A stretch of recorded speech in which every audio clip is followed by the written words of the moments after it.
Buen día. Disculpen, como les dije antes, la incompetencia tecnológica. Bueno, hoy vamos a abordar un tema vinculado a lo que es el campo del lenguaje en la práctica médica, que es un área obviamente central, el valor de la palabra en medicina, y que claramente, en tema puntual, que es justamente el uso de las metáforas en el campo de la salud, en el discurso médico. Sabemos claramente, o se evidencia, ¿no es cierto?, que en el traspaso de lo que es la medicina del carácter de arte a ciencia, que es un arte, es una ciencia, o es las dos cosas, se ha visto claramente afectado el lenguaje. El espacio de la palabra en medicina perdió su dimensión discursiva. Hay un empobrecimiento del espacio discursivo en el campo de la medicina, en la capacidad del médico de escuchar, en la capacidad del médico de ampliar su vocabulario para captar dimensiones que estén vinculadas a lo emocional, a la subjetividad del paciente, en la riqueza del vocabulario, ¿no? Y también para poder establecer una comunicación desde determinados patrones de empatía. Esto obviamente también pasa en el paciente. Hay una pobreza comunicacional en todos, en la sociedad, ¿no es cierto? La palabra obviamente es clave en las relaciones humanas, es clave mucho más también en este caso que estamos hablando en el campo de la salud.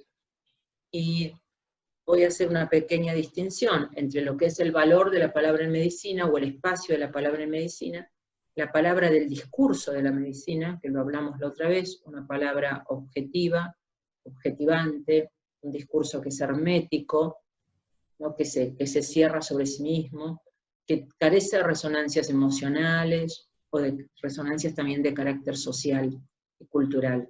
Y después es la palabra del médico, el médico que incorporó ese lenguaje de la medicina, que lo hizo propio, que lo maneja, obviamente en la relación con el paciente, y a su vez está tamizado y procesado por su propia capacidad comunicacional, que es una habilidad propia, un don, y también es algo que se entrena, ¿no? En muchos casos hay gente con mayor habilidad comunicacional que otra, y también con mayor don empático. O sea, el discurso médico es formador del profesional, y a su vez ese discurso médico, o ese discurso de la medicina, pasa a ser el discurso médico o del médico en la manera en que él lo pueda articular con resonancias que se acerquen más al paciente, hacer de ese discurso no una barrera, sino un puente de acercamiento. Y Laín Entralgo hablaba justamente de que en la relación médico-paciente los elementos principales son la palabra, la escucha, o el silencio, la mirada y lo instrumental, teniendo en cuenta que lo instrumental, en este momento lo tecnológico, forma parte de uno de los recursos, pero no es justamente el principal. En este caso tenemos esta frase: el arte de la medicina está centrado esencialmente en la capacidad de escucha y en la interacción humana. Trousseau dice: en algún momento la medicina se vinculó al arte, pero cada arte posee también su aspecto científico. El peor hombre de ciencia es aquel que nunca actúa, perdón, a mí me está tapando el texto ahora también. El peor hombre de ciencia es aquel que no actúa como artista, y el peor artista es quien no lo hace como científico. En las épocas primitivas, la medicina nació como un arte. Hoy tratan de convertirla en una ciencia. En ese proceso de traslación de arte a ciencia, como dijimos, lo que se vio claramente vulnerado es el campo del lenguaje. Podríamos decir que es un arte y es una ciencia, y vuelvo a los conceptos anteriores, es una ciencia porque necesita como base racional de su episteme, de su saber, lo científico, y tal vez es un arte, o es un arte, me atrevo a decir, en la forma en que esa ciencia se aplica a esa realidad humana, singular, conflictiva, dramática, cargada de incertidumbres, cargada de zozobra, y donde el paciente que llega es pura subjetividad. Entonces, del saber científico hay que modelarlo y hay que articularlo para plasmarlo en una realidad humana con una biografía quizá quebrada a punto de partida de esa enfermedad. En el campo entonces de lo que es el discurso médico, también hubo factores que fueron afectando el campo de la palabra, como es la tecnología, como son las relaciones institucionales, como son los tiempos de la consulta médica, como es el carácter burocrático que adoptó la medicina, y que hizo que la relación médico-paciente cada vez se vea más apretada, más apremiada en sus tiempos, y mucho más comprometida con aspectos que no son inherentes a lo que es ese encuentro claramente humano. Por Deloitte dice, la medicina se ejerce con conocimiento técnico, equipos y medicamentos, pero por sobre todo con palabras, recurso primero y fundamental, la principal tecnología que el médico tiene a su disposición. Entonces, acá está, ¿no? Lo que yo hablaba, la medicina no toma en cuenta el tiempo del hombre, porque es una medicina en este momento de urgencias.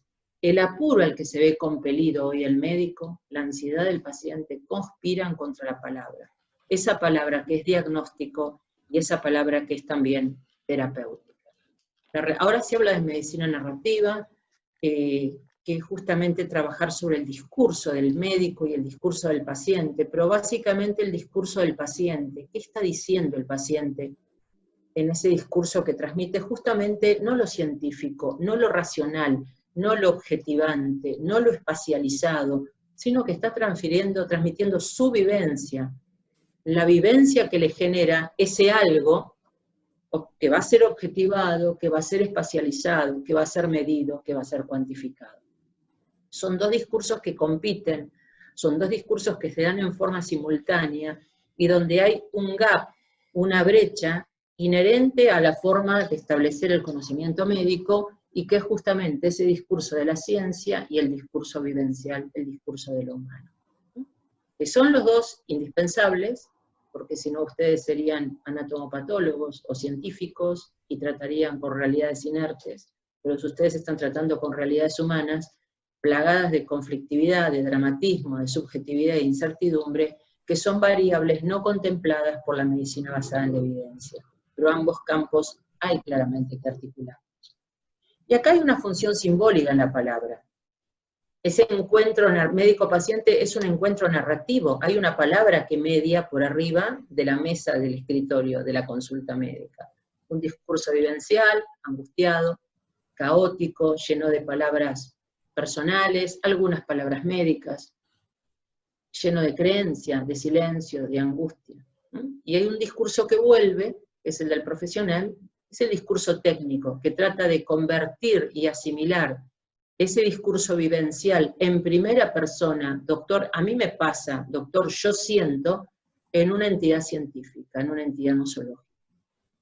Esa es la gran traducción y la gran dificultad de la relación médico-paciente, tener que articular puentes entre dos discursos indispensables, simultáneos, pero claramente diferentes.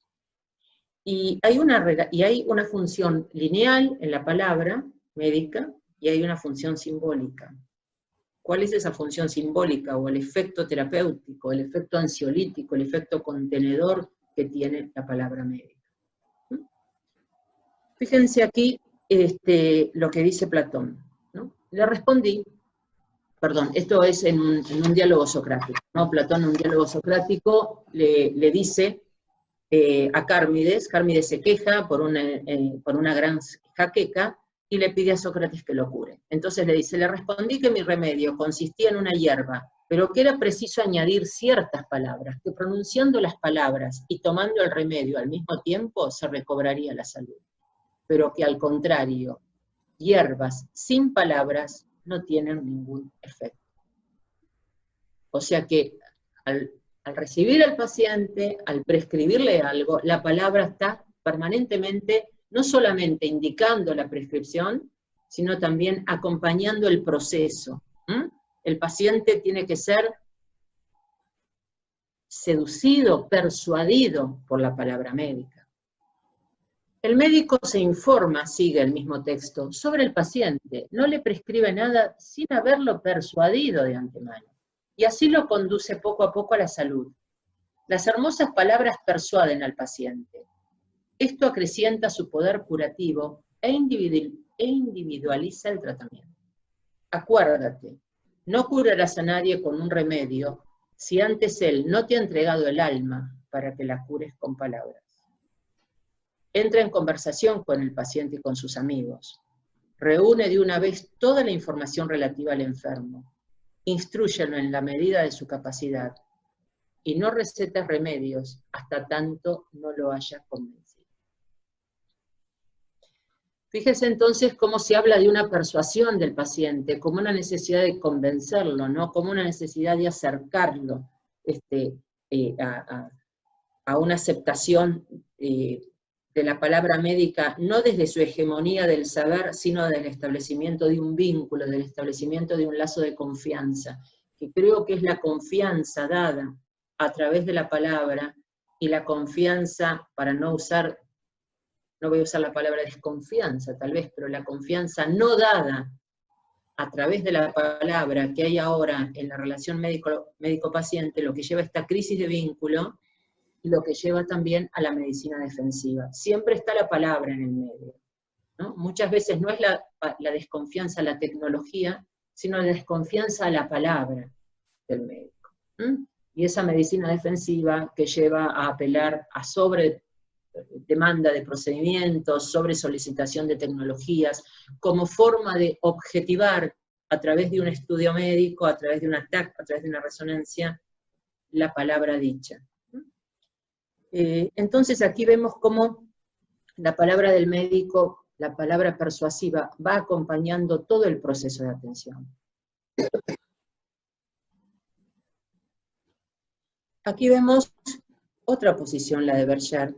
Un paciente desdichado va al médico y le ofrece su enfermedad, con la esperanza de que al menos la enfermedad le sea reconocida, de que al menos la enfermedad le sea reconocida. Cree que su ser es imposible de ser reconocido, no es nadie para el mundo. La tarea del médico es reconocer al hombre. Si el hombre empieza a sentirse reconocido, habrá cambiado la naturaleza de su desdicha. Incluso podría tener una oportunidad de ser feliz. Esta cita de Berger es realmente tremenda, porque además del paciente ofrecerle su enfermedad, le está ofreciendo su condición humana, para que sea restituida desde su dignidad a través de la palabra. Entonces, el primer caso aparece la persuasión en todo el proceso de atención. No es solamente prescribir un tratamiento o un fármaco, es persuadir al paciente para la aceptación o para una mejor adherencia al tratamiento. Pre, intra y post. La palabra tiene que contener y persuadir al paciente. Y en este caso la palabra, en el texto de Berger, es un restitutivo de la dignidad. El enfermo no es nada, dice el texto, no es nadie para el mundo. La forma de restituirle su dignidad es justamente a través de la palabra. Una función simbólica, la persuasiva, otra función simbólica, la de contenerlo y restituirlo en su dignidad, y una tercera función simbólica que comento, ya he comentado en otras veces, es la de la coacción. Se puede coaccionar al paciente por la palabra, y ahí está el texto de Filoctetes, la tragedia griega de Sófocles, donde es un guerrero de Troya, que tiene una herida purulenta en un pie, una herida de guerra, una herida que es no aceptada, la convivencia con ese enfermo por parte del sano. El sano no tolera convivir con un enfermo que tiene una herida pestilente, purulenta y que grita por dolor, es exiliado a una isla durante años, tienen que volver porque necesitan sus armas, y ahí se debaten entre los dos personajes de esta tragedia, son tres, uno es el paciente, el protagonista Filoctetes, el exiliado, y después hay dos figuras que lo van a buscar. La tragedia no tiene nada de elementos médicos y tiene todo lo que hace inherente a la relación con el enfermo. Es una genialidad del teatro griego aplicable al campo de la medicina. Dos personajes que tienen que ir a buscar a ese enfermo. Uno dice, coaccionémoslo, es un enfermo, es un desesperado. Va a aceptar lo que sea, está desesperado. Y el otro, que se llama Neoptolomeo, en su etimología, neop, nuevo, oftalmo, Ptolomeo, nueva mirada, es justamente no lo coaccionemos, persuadámoslo. Son dos posiciones ante el vulnerable a través del manejo de la palabra. Entonces, esta dimensión simbólica de la palabra sigue operando, a pesar de estar manejando textos griegos, textos antiguos, perdón. La persuasión de la palabra está en todo momento, la persuasión a través también hasta de la comunicación no verbal, que es otra dimensión muchas veces no evaluada, pero un paciente puede ser contenido a través de un contacto, a través de una mano, a través de una mirada contenedora, que también tiene efecto persuasivo, también tiene efecto simbólico. Pero acá estamos hablando de la palabra. Y en este caso de la palabra, justamente, hay usos de la palabra en medicina que pueden justamente perder esa eficacia simbólica. La medicina va al órgano, pero la palabra va a la totalidad de la persona. Acá muestro rápidamente, no lo vamos a leer ningún fragmento. Este es un libro de una española que tendrá 4 o 5 años en el mercado, de Alicia Aparicio, que es una madre, una mujer que tiene 2 niños pequeños, a los que ella le va a contar su inicio de tratamiento por un cáncer de mama. Entonces le va a contar que hay una invasión en su cuerpo, que va a empezar una guerra, que hay soldados enemigos, y que a ella le van a ayudar con medicinas que son los propios soldados que se van a incorporar a su cuerpo, que van a tratar de combatir a esos soldados enemigos que van a invadir sus distintos territorios, o que están en una parte de su territorio, de su imperio, pero que van a evitar que tomen otras regiones. O sea, es un cuento infantil, que infantil no tiene nada, pero es una condensación de un discurso bélico, de un discurso que es en alguna medida uno de los discursos de la medicina, justamente el empleo de las metáforas, que es lo que vamos a hablar. Entonces, acá estamos, ¿no? En estos 2 planos, real y metafórico. Acá vamos a ver a través de la gráfica una metáfora del cerebro como una gran fábrica, el cuerpo máquina, el cuerpo fábrica, ¿no? De Fritz Rans, donde cada parte del cerebro se le está justamente atribuyendo como una función. Acá tenemos Fritz Rans, que es un ginecólogo alemán, autor de textos de divulgación, combinó lo artístico con lo científico y desarrolló visualizaciones para explicar el funcionamiento del cuerpo mediante dibujos, que imitaban la actividad de una fábrica. Pero nosotros también tenemos otro tipo de lenguaje que se vale justamente de metáforas, ¿no? La metáfora visual es una, la metáfora gráfica, el cerebro como una máquina procesadora, y también tenemos en el lenguaje médico, tanto médico como paciente, el empleo de metáforas. Acá vemos una. El virus ahora aparece mucho en la epidemia COVID que estamos viviendo, las gráficas, que son metáforas de un algo con color, con forma, con pinches, que es combatido por fuerzas militares, por fuerzas bélicas acá. La metáfora bélica. El sobreviviente, el corazón como una metáfora claramente mecanicista, perdón. Incluso hasta lo vemos que es de bronce, algo duro, metálico, distante, frío, material propio de la máquina. Vemos los pulmones también como engranajes o como fuelles, ¿no? Como filtros. Vemos otro sistema metafórico, las cañerías. Y vamos a ver que cada uno de estos sistemas también se va a aplicar a un determinado sistema en el cuerpo.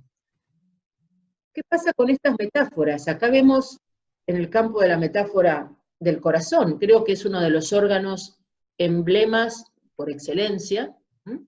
Es básicamente una metáfora, me rompió el corazón, me atravesó el corazón, me partió el corazón. El corazón no se rompe por frustraciones amorosas, pero es la metáfora justamente de la sede, de la residencia de lo emocional. De hecho, que se trabaja en el campo también de las emociones positivas y negativas, el impacto en la enfermedad cardíaca, ¿no? O sea, que de esa residencia metafórica de la emoción, del amor puntualmente, también se lo aplica al impacto de la emoción en la patología cardíaca, en el infarto. Como dice Carlos Tajer, nadie se infarta por sentimientos positivos. Te entrego mi corazón, o la bomba, la válvula, los circuitos eléctricos. Entonces, vamos a ver que las metáforas en medicina son algo absolutamente recurrente, instalado, naturalizado, no nos damos cuenta, pero la metáfora está instalada en la vida. Nosotros hablamos con metáforas. Nosotros empleamos metáforas para todo, y está lo que solemos hablar de metáforas estructurales. Antes de eso, ¿qué es una metáfora? Una metáfora es apelar a un elemento de lo cotidiano para referir, para explicar un elemento de otro territorio. O sea, cruzar, establecer puentes de analogía entre elementos diferentes para explicar uno. Son dos términos que se vinculan para explicar una realidad o un concepto. Cuanto más complejo es ese concepto, más apelamos al uso de metáforas, para hacerlo llano, para acercarlo. Entonces, en este caso, ustedes podemos hablar de la poesía, los dientes como perlas, el cabello rubio como oro, ¿cuáles son esas metáforas estructurales? Perdí tiempo, el tiempo ni se pierde ni se gana, el tiempo no es una mercancía, pero todos entendemos cuando hablamos de perdí tiempo.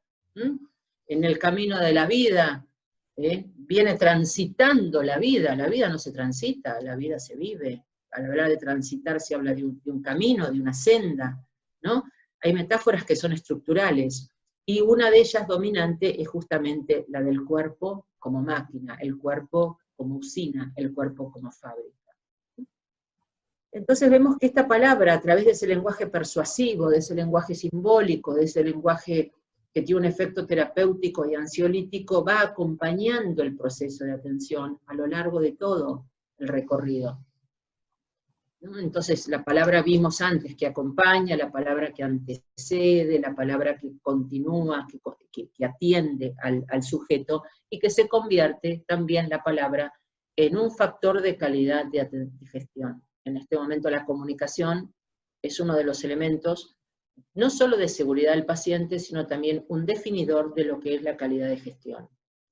Hay muchos juicios que se realizan por mala vinculación médico-paciente. Pero ¿qué tiene que ver la metáfora en esto? Dirán ustedes. Y la metáfora va creando una realidad mental donde se instala una determinada idea del cuerpo, una determinada idea de la enfermedad, y una determinada idea de la persona, y también del médico. Entonces, la metáfora tiene tres dimensiones, o vamos a ver tres aspectos. Usar el vocabulario médico como metáfora de lo social. Usar enfermedades para convertirla en metáforas de cuestiones de la vida cotidiana, y estas metáforas estructurales del discurso médico. ¿Qué quiere decir esto? El vocabulario médico como metáfora de lo social. La inflación es el cáncer del país. La delincuencia es una peste. Hay enfermedades que se convirtieron en metáforas de procesos sociales. La sociedad toma, el discurso de la economía habla de la inflación como un cáncer. Entonces usa términos médicos para hablar de procesos sociales. Pero esos procesos sociales tienen una determinada carga de intencionalidad, de valoración, positiva o negativa. Si hablamos de la inflación como cáncer de la sociedad, se le está atribuyendo justamente una carga negativa. Entonces, si usan enfermedad, ¿no?, dentro del discurso social, para significar, para simbolizar, para representar con una carga determinada, valorativa, una situación social. La peste de este tiempo es la corrupción. ¿No? El proceso al revés, o como consecuencia, esa enfermedad que ha sido usada como metáfora de procesos sociales, cargada de negatividad, cargada de valoración, obviamente va potenciándose en una valoración negativa. Entonces el enfermo que porta una determinada enfermedad es también portador de toda esa negatividad que la sociedad le atribuyó a esa enfermedad. Y a su vez esa enfermedad empieza a ser metáfora de otras cosas. El cáncer es metáfora de dolor, de muerte segura, el SIDA es metáfora de mal uso de la libertad, es uso de discriminación, es metáfora, perdón, de discriminación, es metáfora de conductas de vida indebida. La tuberculosis tuvo un campo metafórico positivo, el tuberculoso fue metáfora de creatividad, metáfora de genio creador, de juventud productiva, creativa. Entonces, hay procesos, la sociedad usa palabras médicas para referirse a sus procesos sociales. Las hace metáforas. Punto número 1. Punto número 2. Las palabras del campo médico que fueron usadas para referirse a esos procesos sociales cargan toda la negatividad que la sociedad le quiso poner. Entonces la metáfora no es neutra, la metáfora tiene una intención valorativa, se proyecta sobre la enfermedad lo que se piensa sobre el mal, a su vez se proyecta la enfermedad sobre el mundo. Una clara metáfora, clarísima, es el cáncer como mal. Si uno mira la evolución histórica a través de los siglos, el mal inicialmente, hubo 3 instituciones de referencia: la religión, el derecho y la medicina. El mal estaba depositado en la religión como pecado. Cuando la religión decayó, el mal y la institución dominante pasó a ser el derecho, el mal dejó de ser el pecado, o el pecado dejó de ser residencia de la noción del mal, ahí lo digo bien, ser residencia de la noción del mal en el pecado para ser el delito la residencia de la noción del mal. Y ahora en la medicina, que es la institución dominante en esta sociedad, es justamente el cáncer el lugar donde se depositó toda noción de malignidad. Entonces la sociedad, la cultura, se vale de enfermedades para establecer construcciones con sentido, intencionalidad e ideología, porque estas metáforas que usa la sociedad, valiéndose de palabras médicas, tienen una connotación negativa. Entonces, en la relación médico-paciente, ¿qué pasa con la enfermedad? ¿Qué pasa con la metáfora? ¿Qué efecto tiene esa metáfora en el enfermo? Y vamos a ver que cada sistema tiene su campo metafórico. A ver, si nosotros pensamos el aparato digestivo es justamente la metáfora hidráulica, la cañería. Se tapó algo, se destapó. ¿Cómo explica un médico o un cirujano una litiasis, una operación de vesícula? Es una piedrita que tapó un cañito.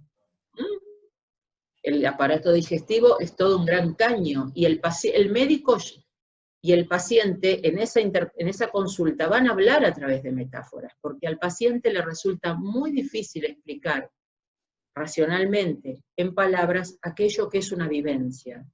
Entonces, doctor, yo tengo un dolor que es como un cuchillo que me atraviesa, o siento algo que me quema. Son metáforas. Y el médico va a devolver ese discurso donde, mire, acá se tapó algo y lo tenemos que destapar, haciendo analogías con el campo operativo, fabril, mecánico, o en este caso, en el campo de la cañería. ¿Qué pasa con el corazón? El circuito eléctrico, la bomba, la válvula. ¿Dónde hay otro tipo de metáforas? Perdón, vuelvo para atrás. ¿Qué pasa con lo emocional? El campo psicológico. Reventé, me sacó, me puso 220, no le llega agua al tanque, no conecta bien. Estamos usando otras metáforas. No conecta, lo eléctrico. Reventé, exploté, lo emocional, metáforas térmicas. El riñón es un filtro, también metáforas usando palabras del campo de otras disciplinas, ¿no? Entonces vemos cómo está en el discurso del paciente y está en el discurso del médico. Usar términos que los ayuden mutuamente a expresar no solamente vivencias complejas, sino también a poder expresar realidades y procedimientos complejos. Entonces una metáfora va a explicar justamente esto, una realidad compleja en términos de otra simple. Cuanto más abstracto y complejo es un tema, más nos valemos de metáforas. La metáfora va a ayudar a la comprensión clínica porque ese paciente va a entender mejor aquello de lo que se le está hablando. Le ayuda al médico a explicar de manera más clara esos procesos biológicos, fisiopatológicos o terapéuticos. Y también lo ayuda al paciente a poder informar lo que le pasa. La metáfora se naturaliza. ¿Qué quiere decir? Que no tenemos que explicar lo que estamos diciendo. Todos entendemos de qué se está hablando. La metáfora no es neutra, porque si a mí me tratan como una fábrica y el tratamiento mío va a ser un campo de batalla, claramente no es neutra la vivencia.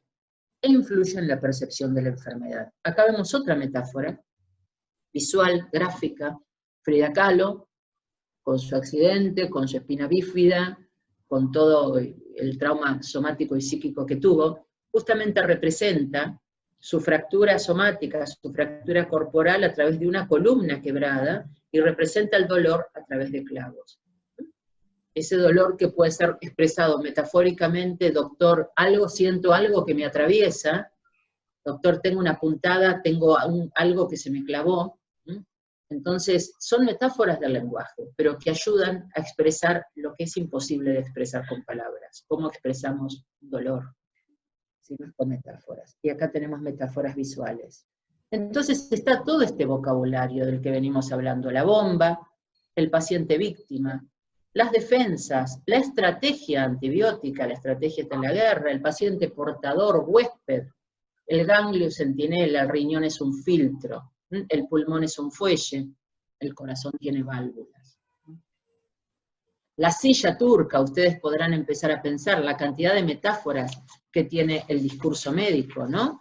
Entonces, a ver, el polígono de Willis, las tiendas del cerebelo, el globo ocular, la arcada dentaria, los senos paranasales, ¿no? Le ponemos una malla, me dio un bobazo, el corazón bomba, el árbol respiratorio, el árbol vascular, todo el discurso médico y el discurso del paciente son metáforas. El cuerpo es un gran territorio metafórico. Hay metáforas de la anatomía, hay metáforas de la fisiología y hay metáforas en el tratamiento. Le vamos a tapar, le vamos a destapar. Tiene el cablecito de acá en lo neurológico. Entonces es todo el cuerpo una gran metáfora, un gran territorio metafórico. Y dentro vamos a ver 3 metáforas dominantes, si bien hablamos también de la térmica, vinculado a lo emocional, de la hidráulica, vinculado a lo digestivo, de la aérea, vinculado a lo pulmonar. Pero hay 3 dominantes. Una que es la máxima, la ontológica. Hay algo, yo tengo algo, es algo que me viene de afuera, y obviamente es negativo, es exógeno, es malo. Doctor, tengo algo, yo no sé qué me pasa algo. Esto que tengo, esto que me agarró, son terminologías del paciente, no hay un esto. Pero en el discurso se establece algo como algo objetivo que yo tengo. La enfermedad es algo objetivo, es una cosa que me vino, que obviamente es negativa. Entonces, de ahí se habla de una metáfora ontológica, no es algo que forma parte de mí, es algo que se apropia de mí, que se inserta en mí, pero tiene entidad propia, que la medicina basada en la evidencia después la mide, la cuantifica, la dimensiona, la espacializa. Esa es la metáfora ontológica. Y sobre esa metáfora ontológica, sobre ese algo, la medicina va a combatir, va a atacar, el paciente va a resistir, el paciente va a ser un sobreviviente, el paciente va a ser una víctima. Metáforas bélicas y metáforas mecanicistas, que se pueden dar simultáneamente, sobre esa máquina que anda o que no anda, sobre ese caño que hay que tapar o que destapar, que vamos a atacar, vamos a combatir ese algo, o vamos a erradicar ese algo. Todo el discurso médico es una gran trama metafórica, donde estas metáforas se pueden dar en algunas especialidades de manera mucho más dominante, la infectología y la metáfora bélica, estrategia, como dijimos, las defensas. En otras especialidades la cardiología básicamente tiene la metáfora de carácter mecanicista. La metáfora bélica, Susan Sontag dice: no hay médico ni paciente que no use una terminología militar o que al menos no la conozca. Combatimos el cáncer, derrotamos el SIDA, ganamos la batalla, vencimos, perdemos, hablamos de defensa, estrategias, ganglios, centinelas, ronda, guardia, resistencia. Entonces, vemos el cuerpo como ese territorio vascular, lleno de cables, los fuelles, acá, en esta creo, en los hidráulicos, bueno, en los térmicos, ¿no? Tenemos otra imagen. Y bueno, ¿cuáles son entonces esas funciones de la metáfora? perdón, y hago alguna otra aclaración. Entonces, ¿qué pasa con esta metáfora? Si el paciente es un luchador, vamos a luchar, vamos a combatir con esto, vamos a enfrentarlo, la vamos a pelear. ¿Qué pasa con ese paciente que decide abandonar tratamiento? ¿Qué pasa con ese paciente que no quiere saber más? ¿Es un perdedor? El paciente que no se logra curar, ¿es un perdedor? El paciente que decide no combatir, iba a decir, fíjense, ya está tan internalizado, discontinuar su tratamiento. ¿Qué le dice la familia? No abandones, no aflojes, no te rindas, peleala, la peleó hasta el final. Entonces, bueno, ese lenguaje tan internalizado tiene también consecuencias emocionales en el paciente. A ninguna persona le gusta sentirse un perdedor. Es una persona que no se cura, pero hay una dimensión simbólica de la cual se está perdiendo. Entonces, no bajes los brazos, no te rindas ahora, la peleaste tanto. Entonces, ¿qué pasa con esto, la contracara de esto? Si uno no la puede dejar de pelear, ¿cuáles son los límites éticos? ¿Cuáles son los límites del intervencionismo médico? Esto promueve también la acción, esto promueve también el intervencionismo. ¿Y cuál sería dentro de estas metáforas la práctica médica, el procedimiento médico emblema, así como tenemos el corazón como órgano símbolo o emblema de la metáfora? El cerebro es el cerebro de la institución, es la columna vertebral de la empresa. Estamos llenos de metáforas que van y vienen, del campo médico a lo social y de lo social al médico. Pero volviendo, ¿cuál es, así como hay un órgano emblema de la metáfora, hay un procedimiento emblema de la metáfora? ¿Cuál es? Podría preguntar si bien están con sus micrófonos apagados. El procedimiento emblema de la metáfora intervencionista es justamente el trasplante, porque es lo que hace que una pieza se saque, se reemplace y se ponga otra. Entonces el médico también dentro de este campo metafórico pasa a tener un cambio de imagen, porque pasa a ser un operativizador de procedimientos, de cambia y saca piezas y reemplaza. Eso, el procedimiento, nadie quita su validez científica al procedimiento, pero claramente potencia esta dimensión metafórica del reemplazo de piezas. Genera un imaginario en la sociedad de que toda pieza es reemplazable, pero hay algunas que no se reemplazan porque no hay repuestos y que hay un límite en la producción de esos repuestos. No hay órganos. En la analogía metafórica no hay recambio. Entonces, este discurso genera una dimensión mecanicista, donde el paciente pierde su dimensión humana. El paciente pasa a ser un territorio intermedio entre el cuerpo, que es la máquina, desde la metáfora mecanicista, o es el campo de batalla. El cuerpo, el procedimiento y el profesional que va a operativizar ese procedimiento mecanicista, o va a ser el jefe, el general de la guerra.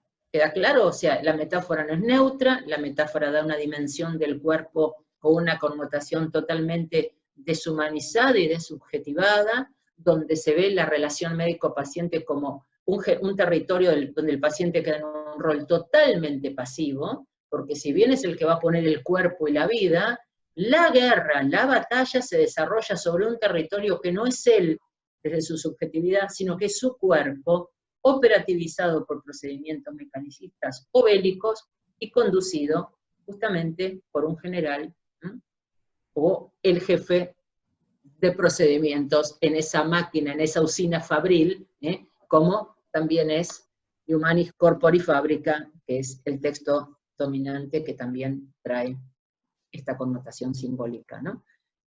Entonces vemos que conceptualiza dentro de las funciones, explica, se comunica, entiendo más, claro, me van a destapar un caño, entiendo, le logré explicar mejor, reduce, grafica conceptos, conceptualiza eventos y procedimientos técnicos, complejos. Cuanto más difícil es el procedimiento, cuanto más difícil es el concepto, más apelamos a metáforas. La sexualidad y el niño fue la semillita. Las metáforas están en todo. Construye conocimiento, porque la sociedad logra entender a través de esas metáforas. La sociedad logra ver el COVID como esa cosa verde con puntas que está por algún lado. Si no, es difícil entender un fenómeno pandémico, abstracto, pero que me cambia lo concreto de la vida. Entonces es un eso, es ese coso verde que está en todos lados, que tiene punta y que me amenaza. Ahí se visualizó, se le dio forma a algo que es imposible de entender desde lo racional. Ilustra formas de acción, como dijimos, le vamos a cambiar, le vamos a destapar. Entonces, incide en la vivencia. La metáfora mecanicista es poco humanista, el cuerpo es una estructura funcional, con representaciones instrumentales, se simplifica todo a algo mecánico operativo, los órganos son representados como sistemas funcionales a reparar, se promueve el intervencionismo, siempre hay una pieza más que cambiar, y obviamente, como dijimos, es el trasplante el procedimiento emblema en todo esto. ¿Cuáles son los riesgos de estas metáforas? Que promueve el intervencionismo, que deshumaniza, que funcionaliza al cuerpo y al hombre. El hombre es portador de la máquina, se pierde la subjetividad. Por algo se habla de la despersonalización o deshumanización en medicina, que es una palabra fea, pero se habla de deshumanización. Se vacía de subjetividad el cuerpo desde una visión claramente instrumental e intervencionista. Y cerramos. Vaya pensando ustedes las metáforas que manejan en su lenguaje cotidiano, tanto en la vida personal como en el campo médico, están en todos los pacientes, está en uno como ser humano, en estas metáforas estructurales existenciales. El dinero es algo que se pierde o se gana, el tiempo se pierde o se gana, la vida es un camino, ¿no? Entonces, metáforas estructurales y estas metáforas estructurales del discurso médico. Lance Armstrong, que es un ciclista que tuvo un cáncer, creo que tuvo un cáncer testicular, él estableció dentro de su libro una analogía con otra metáfora, no la de la lucha, sino dice, cuando empezó a mostrar la respuesta a la terapéutica, a la quimioterapia, dijo, yo había abierto una brecha en el campo, sabía que si me iba a curar, iba a ser igual que en una carrera.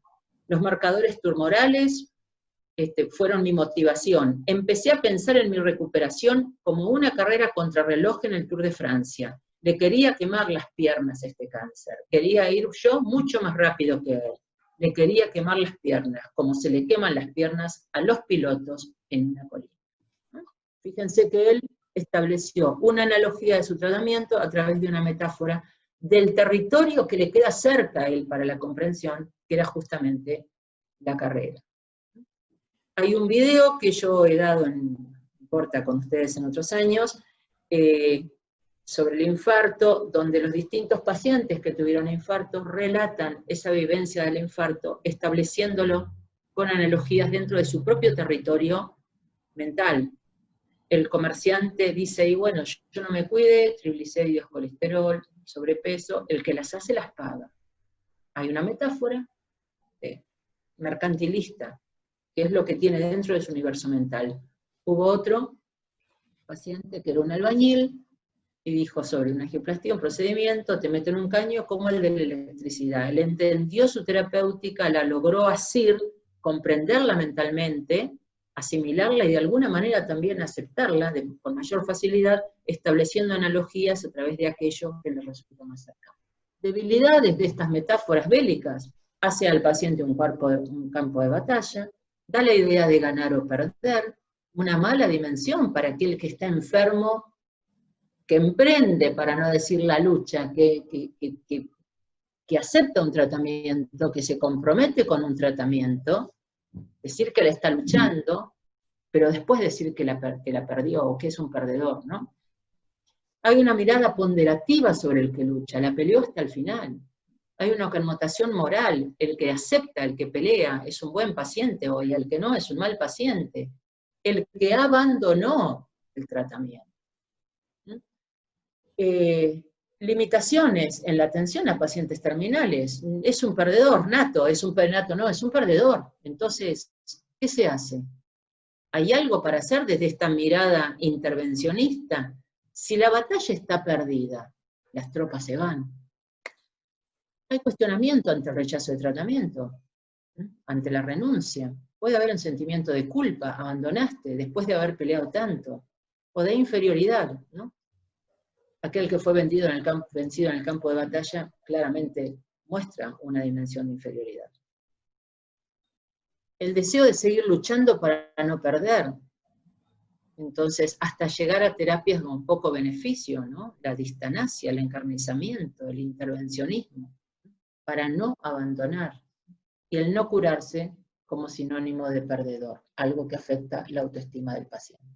Entonces vemos que todo esto define formas de acción, las prácticas se operativizan, aceptúa el carácter intervencionista de la medicina, desubjetiviza la práctica, desubjetiviza al sujeto y al cuerpo, reduce el espacio de expresión de la persona. Y todo esto incide en lo que es la vivencia del paciente, en su vivencia de illness, en su vivencia subjetiva de padecer. En el momento de mayor debilidad ingresa a una batalla. Y bueno, hay estigmas en todo esto. Impactan la imagen social también del paciente. Y el cuerpo asimilado a máquinas al que se le cambian piezas o se va creando ese imaginario, como dijimos, de que todo es posible cambiar e intercambiar, y como dije antes, no todo es posible de cambiar e intercambiar, por lo cual también esto va claramente acompañado de una gran situación, ¿no? Entonces, bueno, creo que terminamos, ¿no? Hay una mejor metáfora. Las metáforas las tenemos, las vamos a seguir usando, están internalizadas en nuestra conciencia, están internalizadas en nuestro lenguaje, son una vía de comunicación entre todos y con la sociedad. Las metáforas van a existir, ¿no? Y ahora empieza a haber nuevas metáforas, constantemente se van recreando. Entonces, ¿es una necesidad de la medicina? Sí. Nadie dice que no se las use, simplemente hay que tener en cuenta el impacto que tiene y la dimensión que conlleva un tratamiento como lucha, una no cura como fracaso, un sujeto que queda como víctima, como mártir, como perdedor, o como sobreviviente, un naufragio, se sobrevive de un naufragio. Entonces, frente a cada paciente, uno habilitará la metáfora que ese paciente necesite para poder entender mejor el proceso que va a encarar. Y a su vez el paciente va a crear sus propias metáforas para mejor comprensión del médico, para mejor comprensión de sí mismo, y para poder viabilizar o operativizar mejor los tratamientos. No existe la enfermedad como fenómeno objetivo, sino que existen personas que padecen sufrimientos con sus características propias y que usan metáforas para expresarlo. Entonces la ciencia pretende un lenguaje riguroso y objetivo, pero cada uno va a apelar a sus propios modelos metafóricos para una mejor comprensión de lo científico. Creo que estamos en tiempo, ¿no? Sí, perfecto. Sí. ¿Quieren Isabel, comentar algo? ¿Quieren, no sé, manejen ustedes la relación con el auditorio? Realmente, como siempre, y como nos tenés acostumbrados, Isabel, impecable. A pesar de lo tecnológico. Pero lo tecnológico nos pasa a todos. Eso es un medio, no es el núcleo de la cosa. El núcleo de la cosa, claro, son los contenidos, los que vos nos has brindado, y bueno, comprendiendo este tema, porque las metáforas son práctica habitual en nuestro lenguaje y en la cotidianidad de la profesión. Sí, podríamos dedicar unos minutos finales, 2 minutos, a establecer tal vez un diagnóstico, sí, no sé cómo manejan el auditorio con los micrófonos, o un diagnóstico y una terapéutica y un curso de una enfermedad a través de una metáfora. Pongamos una patología cardíaca o un paciente al cual se le tapó algo porque tiene una bolita que obstruyó, hay algo en un circuito eléctrico. Roberto como médico quizá lo podés querer ejemplificar o no. bueno, y ese curso, ese procedimiento que se va a hacer a través de metáforas, ¿no? Y esa resolución a través de una metáfora, que muchas veces hasta la muerte se metaforiza, se fue de viaje, nos abandonó, está de gira. Pasó a mejor Entonces, vida, todo el proceso muchas veces. pasó a mejor vida. Pasó a todo mejor el proceso, vida, claro. No lo claro. sabemos si fue así, pero bueno, es lo que decimos. ¿Cómo se explica, podríamos decir, un cateterismo cardíaco, ¿no? Cómo ahora que hay que recabar el consentimiento informado. Por esto es muy importante porque parece un área como dentro del manejo del lenguaje, una cuestión de la gente de comunicación o de letras, pero claramente esto tiene un impacto emocional a largo plazo, por eso se estudia el manejo del lenguaje en medicina, que es algo bastante de los últimos años, y también tiene las otras dimensiones. A través del lenguaje yo logro confianza, a través de esa palabra que fue simbólica, que me acompañó, que me sentí contenida, que me personalizó, que me restituyó mi dignidad, que me logró explicar. Entonces esa palabra que acompaña, que tiene esa dimensión simbólica, persuasiva, esa palabra que me informa y que yo logro también a través de la metáfora quizá tener una mejor comprensión o aceptación de un consentimiento informado, ¿no? Entonces vemos cómo hay redes muy concretas, la medicina defensiva, como territorios, la calidad de gestión, un definidor, la palabra y la contención y la emocionalidad a través de una buena relación médico-paciente de la palabra impacta en la calidad de gestión, evita una judicialización. Núcleos duros que ahora acosan al profesional de la salud y donde la palabra, y donde dentro del campo de la palabra también la metáfora, pasa a ser una vía que vehiculiza, traba, habilita un poco todos estos procesos, ¿no? Un buen consentimiento informado muchas veces necesita ser explicado o entendido a través de metáforas que estén cercanas a la comprensión del paciente. Y muchas veces también el uso del diminutivo en la palabra como para disminuir el impacto de la patología, porque a veces te dicen es una fiebrita, es un dolorcito, un pinchacito, como si con eso solucionáramos todo lo que estamos pasando, el diminutivo. Carlos quería decir algo. Y yo, perdón, buenos días. Buen día, Carlos, qué gusto. ¿Qué tal, Roberto? ¿Cómo estás? Bien. No, se me estaba ocurriendo yo, escuchándola a Isabel, a veces tenemos que tener un poco de cuidado el tema con la metáfora. Metástasis iba a decir.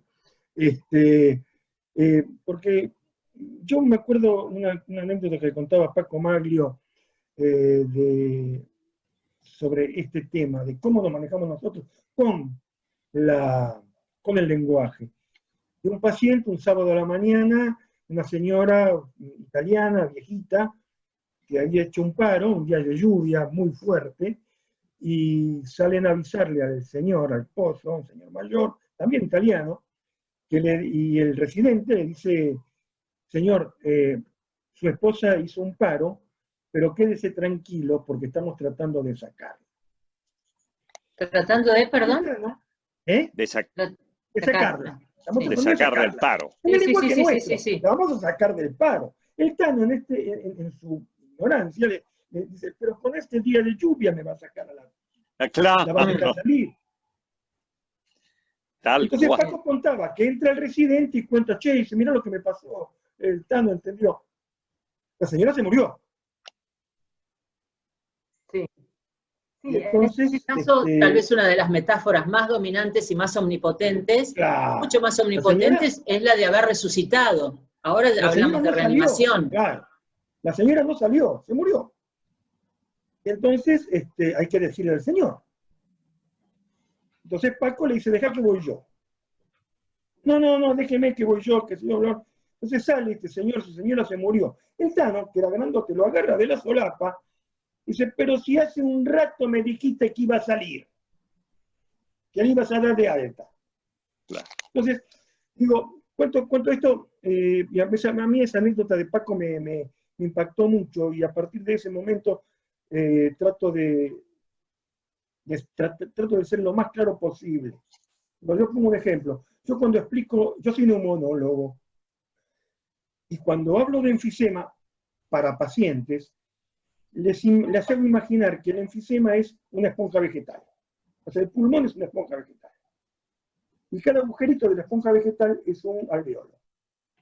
Y que vamos rompiendo, como cuando éramos chicos, veníamos el dedito en la esponja vegetal, y vamos agrandando el agujerito de la esponja vegetal.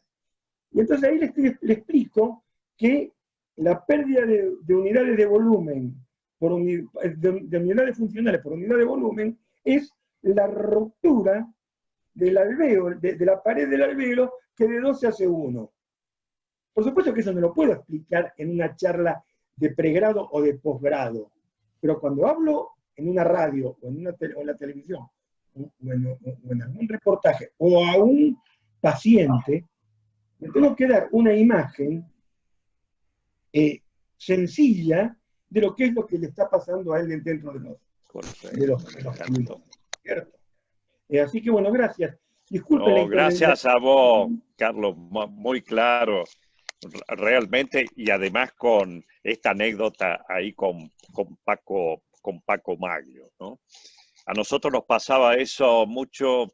Bueno, yo estuve 10 años en terapia intensiva trabajando en el Güemes, y bueno, hace ya más de 30 Éramos jóvenes, Roberto. Éramos jóvenes, Carlos. Y bueno, y esto pasaba, y sobre todo el fin de semana, e incluso con escenas de pugilato. Como si recién me dijo el doctor que estaba justamente, que la estaban sacando del paro o lo que fue. Esto era, ojo que esto era habitual, ¿no?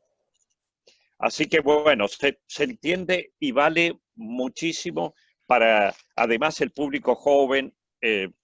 Son muchos de los que nos están escuchando alumnos de 5º año de la carrera de medicina. Así que bueno, Isabel, desde ya, muchísimas gracias. Mavi, como siempre, impecable. No sé si hay alguien más que quiera decir algo. No, todos están diciendo muchas gracias por la clase, muy buena la anécdota. Muy enriquecedora la anécdota, te están diciendo, Carlos. Bien. Bueno, muchas gracias. Muchas gracias, pero creo que también te interrumpo un poco, Roberto.